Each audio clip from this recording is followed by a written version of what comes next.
signing day. I'm sure you'll have to remember when it's going to be a pretty big day around here. It is just a little different fashion, I guess, now with a bunch of transfers to talk about instead. So, Coach. Yep. All right. Thanks, Steve. Absolutely. Happy National Signing Day, but more importantly, happy National Girls and Women in Sports Day.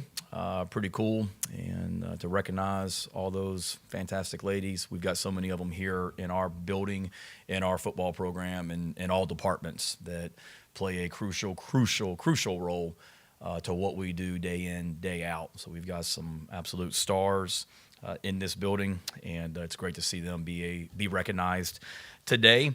I'd be remiss if I didn't wish our Super Bowl guys good luck this weekend out in California. Really awesome. Best to see what Nikki Manwari is doing as a freshman. I was texting with him the other day. We did a weight room presentation with some recruits over the weekend, and Coach Day put up a before and after picture of Nick when he got here as a true freshman and then what he looked like when he left. And it's remarkable what he did from the day he rolled in here out of Irmo High School to what he did when he left here. And awesome to see what he's doing right now. Ernest Jones, certainly. And then Marcellus Dial, hate that he's battling an injury right now, but with the Patriots and has a big future in front of him in New England. So I was texting with Sel talked to Sel earlier this week too. And I know he's excited to get out there and be a part of the Super Bowl on Sunday night. And really proud of the fact that we've got two defensive backs that have played here, in the last couple of years that are in this game. Testament to, Torian Gray and Clayton White in our program to have two defensive backs in that game. Best of luck to our softball team. I know opening night, I guess, is tomorrow.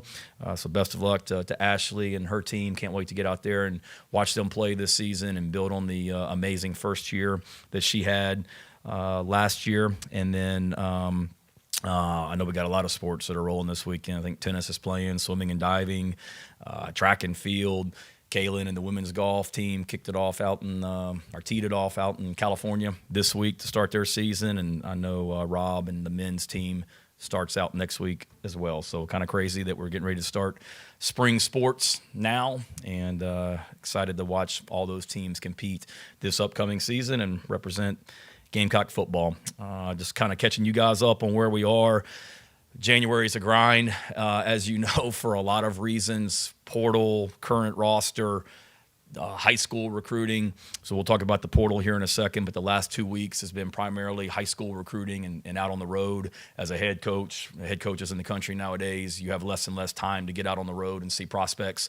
And the busiest time for us that we're able to go see prospects is the last 2 weeks of January. So we've been ripping and roaring the last couple weeks. I was in 11 different states and 31 schools, high schools, over a 2-week period to end January. And it's great to be able to get out and see so many people. Awesome reception and energy at all the schools that we went to. Certainly always starts right here in the state of South Carolina, but it's great to be able to get out to different states in this region and sell Gamecock football. And, one thing, kudos to our fans, just to kind of veer off course for a minute, but when we bring in all of our freshmen, we just give them all basically a survey about the recruiting process, because we're always trying to find ways to be better as recruiters, things they liked about the process, things they didn't like about the process, how we communicated with them, what we did on the official visit, give us the good, give us the bad. And it was pretty cool. I was looking through the responses last night when I got home of our high school freshmen, and multiple high school freshmen that are here now with us that signed early or signed in December said that the one thing that stood out to them throughout this recruiting process for us was the South Carolina State game and our fans, that they couldn't believe it. They were at the game. We went through the weather delay that night and came out to a packed Williams-Brice Stadium. And I want to say that I'd forgotten about it, but it seems like forever ago. And for, those 15 signees that we had in December to say that was one of the things that stood out about their, experience. It's major kudos to our fans. We know we have the greatest fans in all the world, and that's just another example of it. I want to congratulate. We've had some young support staff coaches or young coaches that have been able to get opportunities at other places and move on and advance their careers, which I always want to help those guys as young coaches be able to get better and grow as a coach. So congratulations to, Jordan Dove. He left us to take a job with at Kansas State, coaching the defensive tackles. Davis Cutter, who did a fantastic job last year working with our quarterbacks, took a job with the Cincinnati Bengals. Excited for him.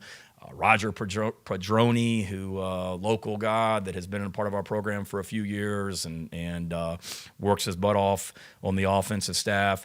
Our friend Jody Wright hired him out at Murray State to coach the tight end, so happy for Raj. And then just last week, John Rudnicki, who's been in our program for a few years, working with the offensive line and the running backs, got an opportunity with the Tennessee Titans. So appreciate those teams reaching out. Zach Taylor, the head coach of the Bengals, called me about Davis, and then Brian Dayball, the new offensive coordinator for the Titans, called about Rudd and really fired up for those guys getting those opportunities. Having said that, brought some guys in to replace them. Some of them have already been reported, I think, earlier in January when we hired Kendall, but we've brought in Jacob Erline. Is coming from TCU with Coach Browse, was a quarterback at SMU in college, bringing in Jacob to work with our offensive staff. Just in the last few days, we've brought in Cade Fortin. Some of you guys that follow recruiting will remember that name from over in Georgia. Played quarterback in the SEC, started some games as a quarterback in the SEC. We've brought in Cade to work with the offensive staff. He was with Coach Browse last year at TCU. And then we've hired Jordan Williams on the defensive staff to replace Jordan Dove. So traded a Jordan for a Jordan, but Jordan Williams was at Arkansas State last season, and we interviewed some people, and he stood out, and excited to welcome those guys to the staff at this point. It is a great start to 2026 with the people we've brought in, the high school prospects that are already here, the transfers we've brought in, the new coaches, new staff members, really fired up about where we are now. It's great to be off the road. As much as I enjoy being in high schools and being on the road recruiting, it's great to be off the road and back in the building every day now with our guys. That's what's going on right now. January, February, as you guys know, is primarily, weightlifting and winter workouts and all that. We're in the middle of that. Things are going well down in the weight room with Coach Day. Spring practice is right around the corner. We're going to our first practice will be March 4th, I believe is that date, and we'll finish up the second week of April. Some of you guys may ask why we're going a little bit earlier. We're tweaking some things that we're going to do with spring practice, always looking for ways to be better, always looking for ways to be able to teach and get info to our players and develop on and off the field, and going to start a little bit earlier this year for that reason. And then, just to be completely honest, there's no spring portal window, so what we're going to be able to do in the spring and some of the things from a calendar schedule standpoint tweaked with the change in the portal window. But that'll be the plan for spring practice. We'll talk more about that as we get going in March. And then our high school coaches clinic, I posted that on social media last week. That'll be March 27th and 28th. So I would encourage all the aspiring coaches and current coaches to get out here for that. Obviously, you get to hear from our new coaches that are on the staff. They'll be speaking that weekend, and like the direction we're going with some outside speakers. A couple of them are finalized, and waiting to hear about a couple others to increase that in regards to the outside speakers. So that's kind of an update on where we are right now. And then primary reason for today, talk about the portal. Really like this group that we have. First of all, to get them here, thanks to so many. When you with the portal is just obviously different because it's a busy time, and when guys come on visits, it's not as simple as just Steve Fink goes in the portal, hey, come on a visit, let's show you around, and he leaves. Like, it is an undertaking that involves every aspect of our program. So first of all, Darren Usher and Brian Bachman and Rex Hogan back there in personnel and their team that identified these guys, got them here. It's fitting that today we're talking about Girls and Women in Sports Day because Jessica Jackson and Allie Brokaw are absolute machines in our recruiting department in regards to the travel, because somebody's got to travel, coordinate the travel to get these prospects here. So there's a lot of flights and rental cars and whatever else, drivers to get people here. Every time we brought somebody in from the portal, there's an academic presentation. So thanks to everyone over in the Doty academic center, because they gave up their time and came over here basically every day to present academics to potential student athletes that were here in the portal. Every time somebody comes in on the portal, there's a training room presentation. So Clint Haggard and his team, every time somebody comes here from the portal, there's a weight room presentation, on and on and on. So social media, you name it. Our coaching staff, and it was nonstop. We went back and looked. We brought in 43 visitors in 14 days. So just to put that in perspective, in the summertime when we're busy with official visits in June, it's usually 8 to 12 guys in high school that'll take an official visit each weekend, and we do that over a basically 1 month span. So we brought in more people in 14, or about 13 more people in 14 days that we normally do in an entire month. And really, really appreciate our people and all the work that went into it. It's Joe Lyle and video and everything else. Everybody's involved, nutrition, the meals, the restaurants around town, the hotel. It's an undertaking, and we were really, really productive in that. So appreciate them. For us, you've heard me say it before. I just said it. We'll continue to say it. We always start with high school recruiting. That'll never change here. But we had some major needs this year, and needed to attack the portal a little bit heavier at certain positions than we maybe anticipated or had to in the past, and needed to get better. And we've been able to do that. We've brought in experience. We've brought in production. We've brought in no entitlement, just guys that want to come in here and compete and work hard and help us get better. So I like the way those guys have acclimated to our program already.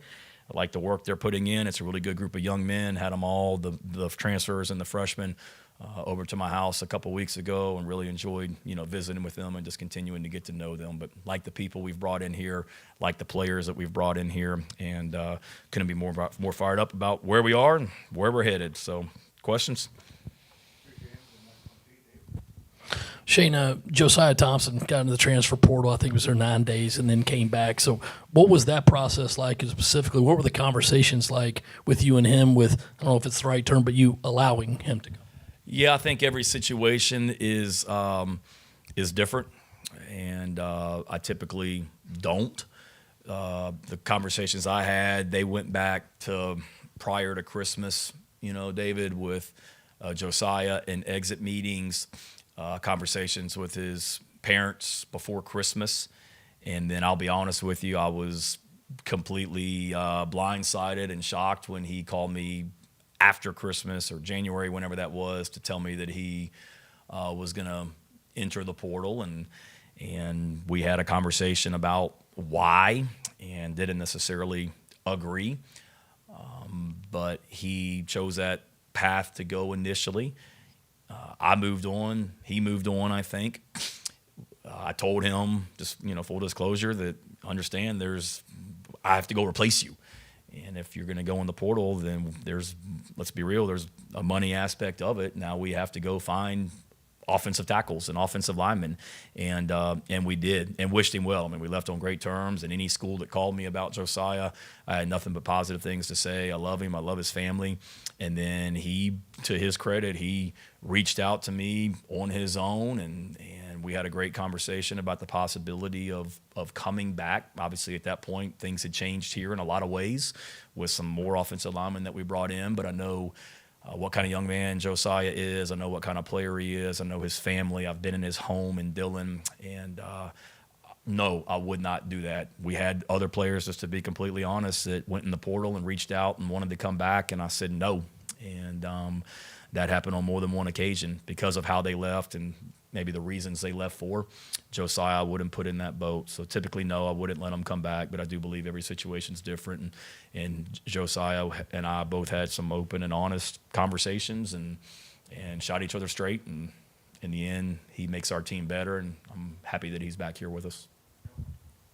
I have a couple for you. The spring game, has anything been decided with what might happen there? No, we've I was just meeting with Jeff about that before we came in here. I would not anticipate a spring game taking place in Williams-Brice Stadium because of the construction. So shout out Greg Hughes and Contract Construction. But having said that, Hale, we've got the greatest fans in America, and I always want to make sure that we do right by our fans. So we've got to do what's best for construction. We've got to do what's best for our fans. We've got to do what's best for our team in regards to spring practice, but should have some more information on that as we go forward. But, don't anticipate an actual game, so to speak, taking place in the stadium. Kind of along the lines of what you're talking about with Josiah, with Michael Smith and how that played out, what are some of the details you can share about y'all's perspective? I don't know if I'm even able to talk about a player at another school. That was certainly crazy, to say the least. I can't, but I'll as much as I can. Last time I talked to Mike was October during an off week, and we the night that our players arrived back here in January to start classes on Monday or Tuesday, whatever it was, he texted me that night and wanted to come meet with me the next morning. And when he came back, he expressed an interest in coming back to South Carolina, and then I'll leave it at that. From what happened after that point.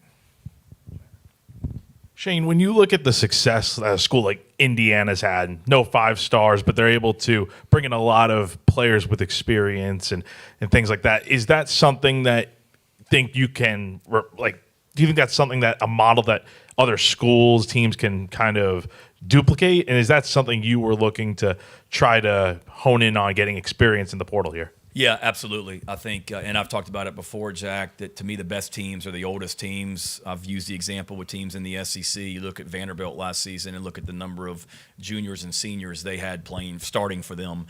You look at, I think, Missouri defensively. You look at Alabama defensively. There were a lot of teams last year. You look across the country, they were really good. They were talented, don't get me wrong. They're well coached, but they were older. And, you want to bring in talented players, don't get me wrong, doesn't matter how old. There's a lot of older people in this room. I don't think we're going to go out and compete for an SEC championship, myself included, just because we're older.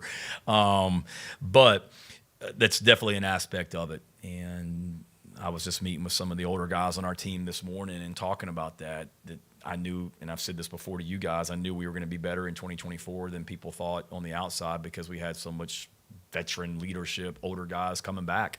And it's certainly something that we always want to do, and there's no question about it. We've definitely gotten older. I mean, you look at the people that we signed in the portal, they're not just older guys, but they've got a lot of production. They've played a lot of football. They have a ton of experience. They've been through battles, and we didn't have enough of that last year. We've certainly increased that and wanted to be very aggressive in trying to get not just older guys, but certainly production, and we've definitely gotten older. There's a different feel and still young in a lot of positions, don't get me wrong, but there's a lot of guys here right now that have played a lot of football. Kind of sticking with that point from a leadership standpoint, was that something that was kind of a priority in the transfer portal, the guys that come in and start to lead right away to go along with some of those other guys and other specific guys that come to mind? For sure. I think, you look at, guys that we've brought in from the portal that were later named captain, Spencer Rattler, Demetrius Knight, Torricelli Simpkins, Nick Gargiulo, just thinking off the top of my head the last few years, those are all guys that came in and spent basically 1 year in our program, and their teammates respected them enough to say that they need to be a permanent captain and they represent what we're about and they're the leaders of this team, and wanted to try and do that as much as we could. Like any school, when a guy goes in the portal, we talk to a lot of people at that school. Some of them guys like that we have here, guys like Kelby and Jordan, those are guys that we recruited. Jaden, guys that we recruited out of high school that we know what kind of people they are. And then you also reach out to the schools they're coming from. And, it's we don't just watch the tape. We reach out to the people at the school and find out as much as we can about them. The trainer talking to the trainer, and the equipment guy talking to the equipment guy, and the head coach talking to the head coach, or whatever it might be, just to make sure we're bringing in the right people. And it was very, evident that we brought in a lot of guys that either were captain-type guys at their school or have those leadership qualities. And I'm seeing that already just in, the first few weeks of workouts, guys that are, willing to speak up and lead. Sticking with that theme, what were the biggest things you were looking for off the field from this group, and what really stood out in the qualities that they bring, in your opinion? Yeah, to me, guys, and I told most of them on the visit, if you love, I think I said it in one of the things we put out on social media, you see me say it in that team meeting room next door, but guys that love football, love to compete, and don't have entitlement. If you love football, come. If that's what we were looking for. If you love to compete, come on. That's what we were looking for. If you have entitlement, don't come. This isn't the place for you. And found a lot of guys like that. But start with those 3 qualities. Obviously, the talent, you got to be able to be good enough to play here. But you watch the tape, and then you dig into that stuff, just like the current guys on our team, guys that love football, love to compete, and are just hungry and don't think anything is going to be given to them because they came here from school X, or they're getting paid this amount of money, or you are all whatever at the school you came from. That's great. That's all in the past. Everybody's here now. Everybody's part of the 2026 team, and let's get ready to go compete and see how good we can be. Thank you. Talking about portal recruiting, in your opinion, what do you think is a Free agency? free agency? Okay, I mean, you did it on social media for a month, so go ahead and call it in here that way too. Yeah, free agency. Mhm. Okay. In your opinion, what's the proper penalty for a head coach in a program who blatantly breaks the rules of tampering and reaches out and tampers with a player who's already committed to, signed with the school, and even taking classes at a school, but the head coach or the program tampers with that player? What should be a proper penalty? What the penalty should be, that's for other people to figure out, but I believe it should be severe. I mean, if we have rules and we're not going to enforce them, then what the hell do we have rules for? That's kind of how I see it. And trust me, there's every school. I'm not sitting here, from what is it, the expression, in a glass house or whatever. I'm sure there's a gray area that we've been in at some point and ticked off some school. We try and do things the right way. There's a lot happening right now, Phil. Just every kid in the portal, every kid in America, young man, has an agent, and those agents are reaching out to schools. That's happening. I mean, that's happening during the season, and it's not just this year. It's been happening for multiple years where agents of players at other schools are reaching out to colleges about the players they represent. I'm sure there's players on our team that have agents that their agents were reaching out to schools back during the season. I mean, that's just the world we live in. So I'm not sitting here saying we're holier than thou. We've never done anything wrong. I don't think we have. But there's certainly a gray area that it's hard to, figure out what's black and what's white in so many ways. But I can honestly say, as a head football coach, I've never contacted a guy in the portal. Never contacted a guy that's not in the portal, much less put it in a text message, much less asked him, what's your buyout? And again, I know what's reported. I don't know what's true, what's not true. So I'm not sitting here to claim that I have all the facts, but I don't. But I know what's been reported. But I would say that myself and every coach in America is sitting around waiting to see what's going to happen in regards to that situation. Because if it's proven that that did happen, and then nothing happens, then you think it's the Wild Wild West now. Just wait. What it's going to turn into, to answer your question. You mentioned you want guys who want to be at South Carolina. How do you kind of balance during the transfer recruiting process, like when it's okay to maybe be the highest bidder and when it's, hey, this is our offer, and if you want to come, great?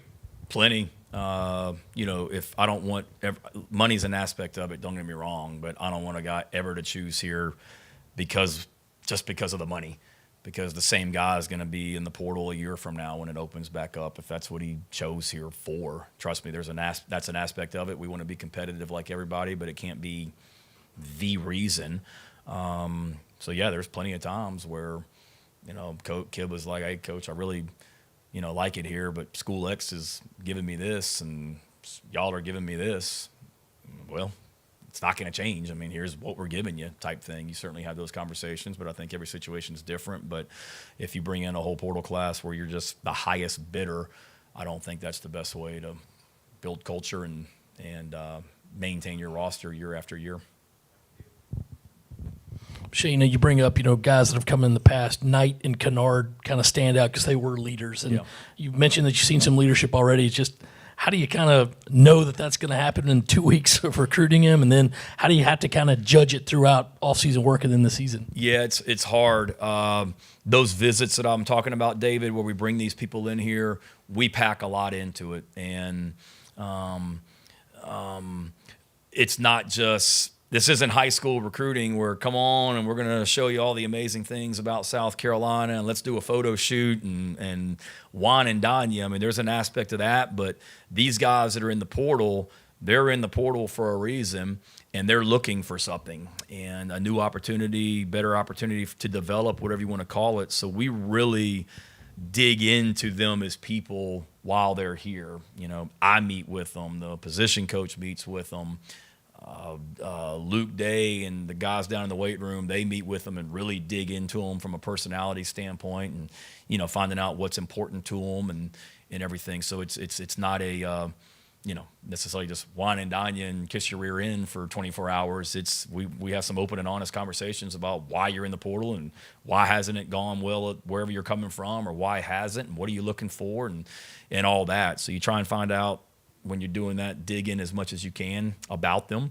Like I said, talking to the other school, trying to find out as much as you can about them. And then in the all-season workout, certainly any strength coach in America, and we're no different, we're trying to put our guys in tough situations where they have to speak and lead, and whatever be, you know, running drills, handling different things in the weight room, all part of the team building off-season program that every school in America does, and we're in the process of right now. And you see guys that, I'd be lying if I told you that after 1 month with Demetrius Knight that I was going to, or Torricelli Simpkins, that I thought they were going to become the leaders that they did for us. But you saw signs of it within their first month on campus, just the energy, the way they approached themselves, the way they handled their business. And then as they get more and more comfortable, they just continue to grow their influence and their willingness to speak. I saw it with Jalen Hurts when he came from Alabama to Oklahoma, and his initial month in Norman compared to what he was when he left and where he is now as a leader. I saw it with Spencer, because Spencer was there with Jalen and I saw Spencer come in here early on and not really just, you know, throw yourself on the team and, hey, I'm here as the quarterback and I'm the leader, but it kind of happens naturally, and you got to earn the respect of your teammates. And I think those guys that just got here are, you know, hard at work doing that right now with just the way they handle their business and on and off the field what they're doing. How would you assess the offensive line and defensive tackle groups? I like, for sure. I mean, there's a lot of guys that we signed on the offensive line and can talk about all of them, but, you know, they play with an edge. They're older guys. They've got a lot of production. They've been part of, you know, winning programs, athletic. It's just it's a pretty cool mentality in that offensive line room right now with that group of guys and how they're approaching their work day in, day out. So we wanted to, you know, we needed to find interior guys. We needed to find tackles on the outside. That's what we went into the portal looking to do, and that's what we've been able to do. And a bunch of guys that have come in here either from, you know, higher levels that have played Power 4 football, some guys that have come in here from lower levels, but really talented guys we feel like that have a really strong work ethic and a hunger to just prove it and get better. And then same thing with the defensive tackle position. I mean, all three of those guys, Jordan, Kelby, and Tomiwa, we recruited them all out of high school, so we were familiar with them already from the recruiting process, so we didn't have to learn a whole lot about them. And then, you know, they're athletic and they've been around college football for a minute. It's not new to them. And they've increased the depth in that room and the athleticism in that room already, along with the offensive linemen, because we brought back some really talented guys too, Shed and Marquis and Josiah and the people that have been in the program for a little bit too, to go along with what those guys are doing. Nolan Hay, other guys that return. Hey, Shane, got a couple for you. Do you have any specific proposals on how you can improve the transfer portal, especially when it comes to tampering and keeping everyone honest? And also, you mentioned your guys playing in the Super Bowl. How big of a recruiting tool is that for you? Yeah. In regards to the portal, you know, one, just, you know, enforce the rules and enforce them in a timely manner. This would be one thing. I'd be in favor. I know other coaches have talked about it. There's a one-time transfer, and then after that, you got to sit out a year like it used to be. I don't see any reason why that couldn't be the case. Used to, if you wanted to transfer, you had to sit out a year, and then that changed. I think it would certainly be better if, you know, you don't want to keep anybody at a program that they don't want to be at, and everybody's got to do what's best for them. And I'm not trying to keep any student athlete, football, women's basketball, whatever, from being able to, you know, better themselves, but I'd certainly be in favor of get one transfer, and then after that, if you want to transfer again, great. Nobody's going to hold you to it, but you got to sit out a year, I'd be in favor of. I'm not like anti-calendar like I think a lot of people are. Is December and January miserable in a lot of ways? Yeah, but I think you changing it maybe I don't necessarily think is the answer. I'm definitely a proponent of moving the season up. It's way too dang long. I do believe that. So I know I'm kind of giving you a big picture on everything, but those are things that I would see right now that just come to the forefront of my mind. Super Bowl, having that many guys in there, it's a huge recruiting tool. One, being in the Super Bowl, but probably more so than anything, what Nick is doing right now on the field for the Seahawks is remarkable. And every high school prospect that we're recruiting right now, they're talking about Nick. When we go into high schools last week, they're talking about Nick. And, that's been a huge recruiting tool for us to go with those other guys that have been doing great things in the NFL, along with the two others in Ernest and Marcellus that are playing in the Super Bowl. Just wanted to get your thoughts on the running back room as a whole, the returning guys from last year, and what y'all were looking for from the portal group this year when you were recruiting them. Yeah, I think the biggest issue for us, John, was just the lack of bodies in that room. Y'all have heard me say it before. We went 2 years in a row without signing a high school running back, and that's a serious problem. And that's a way to get your depth screwed up pretty quickly in that room. So for Stan Drayton to arrive here and see that we have literally 3 running backs on our team, 3 scholarship running backs, along with Neil Salvage in that room, that's not how it should look. To not have a high school running back here for 2 years in a row, that can't happen. So we need it. We like the 3 that we have, like the 4 that we have, Isaiah, Matthew, and Jawarn. We're really fired up about those guys, but we knew we couldn't go into a football season with only 4 total running backs on the team. You can't practice. It's a position that has a lot of wear and tear, so we needed to get some bodies in here. But to say that we'd be able to get somebody in here from Texas, Ohio State, and Penn State, that's that excites me without a doubt. Stan had a relationship with Jabri from coaching him at Penn State. Sam he didn't coach Sam at Ohio State, but had some connections with from coaching Ezekiel Elliott at Ohio State, and that was our connection with Sam. And then Christian knew of him from high school recruiting, didn't really know him, has some family ties, to this region, the state of Georgia, the state of Florida. His dad's from right down the road and in Georgia, and played at Marshall, and awesome family. And then you watch what he did. Bless you. Watch what he did in the bowl game against Michigan, rushing for over 100 yards against a really good Michigan defense is impressive. So I like what we've done in that room. Got the 4 that we bring back, which we have high expectations for, and then we've added 3 in there in addition to it that will make us better running the ball and out of the backfield from a pass game standpoint. Shane, I think there was a moment in one of those recent off-season videos you guys posted with the winter workouts where it's like there was a poll or something of what the reasons were for why last year didn't go well from the player standpoint. I'm interested, what did you hear from the players as to why last year just didn't go the way you expected, and how do you make adjustments between now and the start of the season to try and be better in those areas? Yeah, that's one thing that I do every year, Jack, is at the end of the season I sit down and meet with every player on the team and, ask them, why were we 4-8 the year before? Why were we 9-3? Just feedback so we can constantly improve, issues, things they see in the program where we need to be better. So all that stuff is things that I always discuss and did it this year too, starting the Monday after the Clemson game. We started having those conversations, but some of that was in that video, but there was a lot, but I think probably the biggest thing that, there were some things that they told me specifically where we needed to be better, but also the other thing, and I don't know who's gonna hate me saying this, they saw how close we were. And again, we're not patting ourselves on the back for going 4-8. Nobody is, but our guys also understood that, every game that we played was a close game going into the fourth quarter, other than maybe I guess Oklahoma was more than a 2-score lead. But after that, we were in a dogfight every game in the fourth quarter, and understanding the fine line it is between winning and losing, understanding that how important the details are, understanding how important it is to finish, understanding how important, how one play can affect the game. And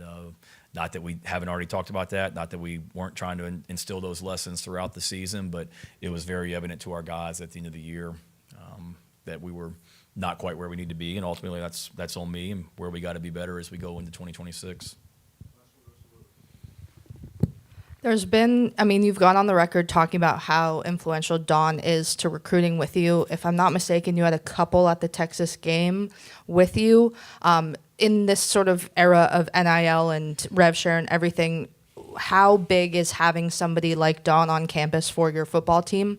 And to excuse me, going back to what we were talking about with tampering, do you think one step is sort of what Dabo did, which was just acknowledge it and call it out publicly?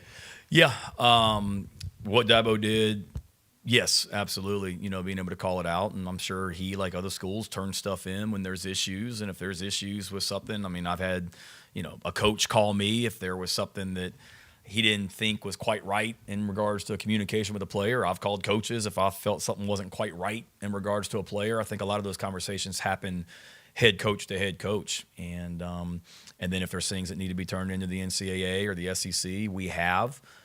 But certainly to be able to, you know, call someone out publicly like that was the next step, and we'll see what happens. And then, yes, Dawn's awesome. Dawn and all of our coaches, but she obviously, you know, carries a lot of weight and has a lot of impact. And, I mean, Dawn and Lamont were fantastic. I was in when we were with the portal, there was a young man that we were recruiting in the portal that I was actually in his house. And while I was at the house, yeah, we talked a lot about football, but he thought he was a really good basketball player, so we FaceTimed Lamont, and Lamont talked to him.